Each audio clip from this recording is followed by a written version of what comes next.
soul. Love it. Welcome to the show. How are you doing, mate? Oh, all good, Richard. Thanks for having me on. No problem. Nice to have you on the programme. And you've just released your second book about Phil Lynott and Thin Lizzy. It's called Philip Lynott, Renegade of Thin Lizzy. And your first book, Thin Lizzy, Soldiers of Fortune, focused more on the band as a whole and the recording history and the details of that. But the new book focuses more specifically on Phil. Which aspects of his life do you look at in the book? I suppose the key thing was to establish where he came from as such, but his musical influences, because there's always kind of touching on the history, shall we say, and of any artist. But I think there's some good kind of spotlighting done on his development on the Dublin music scene, and it comes, there's a bit of a jump between Thin Lizzy establishing and then kind of hitting the big time, that kind of way. So it kind of spotlights, I suppose, his development, the Thin Lizzy success, and then what that success allowed him to do, which is essentially that's the conceit of the whole book, because without Thin Lizzy being a success, he wouldn't have been able to go on to do all these other things. So if you can buy into the second chapter, then I think you might enjoy the book. That's basically the whole thing. Yeah, and you've tracked down quite a lot of Phil's close friends from throughout his life, really. Was it easy to find those guys, or did it take a lot of research to track everybody down? It takes time, but it takes more time really to kind of set up an interview and kind of get it done, because I love to, obviously, like anyone, like we're doing now, it's great to talk to people as opposed to email interviews or something, but sometimes it has to be done like that. But was it tricky to track? Not particularly. With everything these days in terms of social networking, it's a lot easier, a hell of a lot easier, and even I suppose in terms of using the internet as a tool, like everybody obviously is aware of YouTube these days, but even, pardon me, when I was doing the Lizzy book, that YouTube wasn't invented. No. Wasn't around. And that's not so. I think the Lizzy book is about 8 years or 9 years old. Yeah. And so it's just one of those things when you say YouTube wasn't around at the time, people look at you strange. Yeah, it's funny how time flies like that, isn't it? Yeah, no, it's one of the biggest things on the net. And who are some of the people that you talk to? Some of the key, I think there's a key voice throughout it, and maybe that's why the cover is what it is, because it's Jim Fitzpatrick. I suppose Jim started working with, Jim started working in New Phil from the kind of late 60s on, and did serious kind of work. When Thin Lizzy, from the early Thin Lizzy days with Decca, in terms of artwork. Jim would be one. I think that had to be a constant voice throughout the book, and I've seen a couple of people kind of review it, and that's something they picked up on, which was nice. Tex Reed is another one who was an old flatmate of Phil's, and he would have been a flatmate through I think around 1974, 75 through to the late 70s, and he kind of, he was very he was very free with information, but free in a very kind of respectful way. But it's all basically down to the kind of thing you're going to be asking. Who else was in there? John Alcock was a major kind of player in terms of how I presented the jailbreak period. I did a lot to, because of the kind of feedback. They make the freer they are with information, the better these chapters are going to be, and that's what it really comes down to. Jeff Wayne was another one. I always thought that kind of part of Phil's kind of recording career never really got enough attention, which is why in the new book it gets its own chapter, as it were, his involvement with the War of the Worlds project. But it's the kind of thing that could so easily have turned into a kind of a Jeff Wayne chapter rather than have a book about Phil, if you know what I mean. So I think it's probably the shortest chapter that there is in it. But there's a wide, the Andy Duncan is another guy who was involved with his solo work. A lot of the engineers and the producers behind the scenes. Will Reed Dick, who did a lot of stuff with Motorhead. So I tried to kind of, get it for the tech aspect of things without getting overly tech within the books, but, having the opinion of, how would you mic Brian Downey on drums or something like that, or how you record the guitars. So I think there's a better balance with this book than there was with the other one.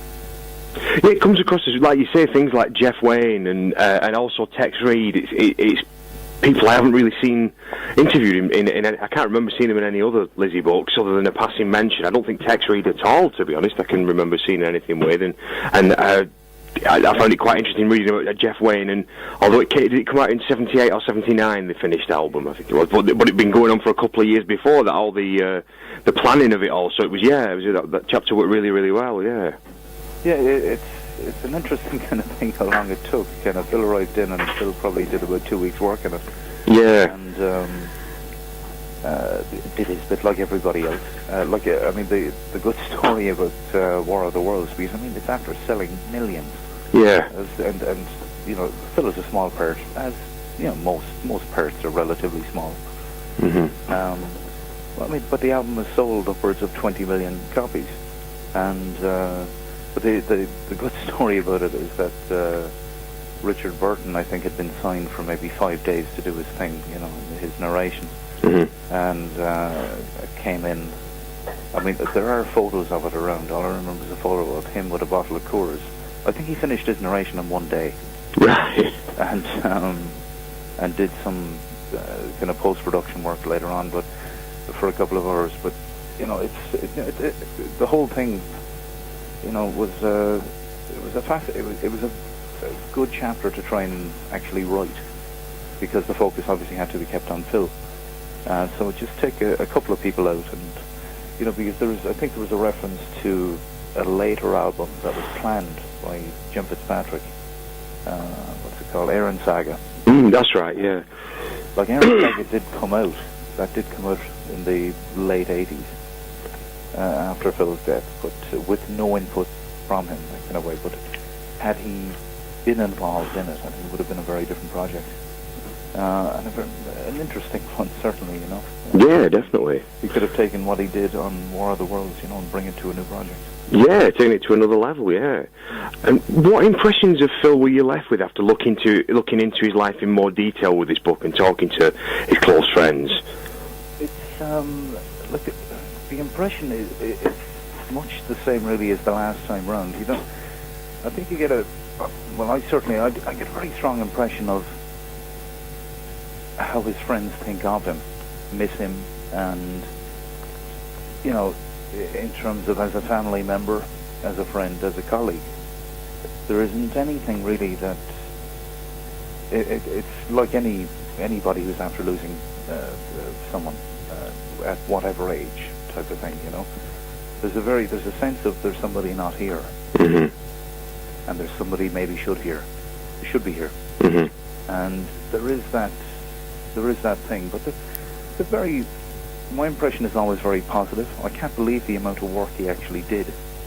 It's the level of kind of productivity is incredible when you think that Lizzy had their 12 studio albums, they had a couple of live albums. Phil then did a couple of solo albums. This is all within roughly about 13 years. Yeah. And he then did all these other things outside.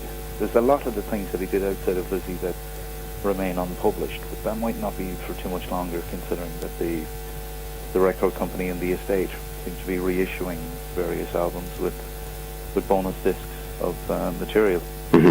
So, but no, very positive, which is my impressions. My impressions are purely based on, because I never met him.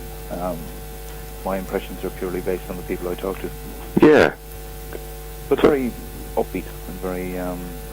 So, like I said, there's somebody missing, and that's never really, you're always aware of that. Yeah.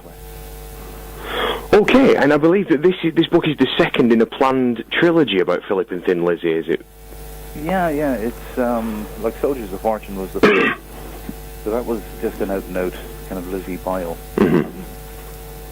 So to do something different and to approach it differently and have different kind of players involved, that's what the new book is all about, and make it equally about the man as much as the music. The third book is actually on one of three people involved, and so I'm handling a percentage of it, in a way, actually about 20%, not even a third. But just that, essentially what we're doing is we're examining the, shall we say, the early life up until basically the prior to the jailbreak period, roughly about 1975. But we're going through the albums, we're going through all the, it's like when you record an album, you're, 9 or 10 tracks on the album, 20 tracks considered, I suppose, for inclusion. So we're going back, and now that essentially that there's more people becoming available, we're just going back and interviewing. It's more so, I think maybe it's more in tune with the Soldiers of Fortune book in terms of the approach to it.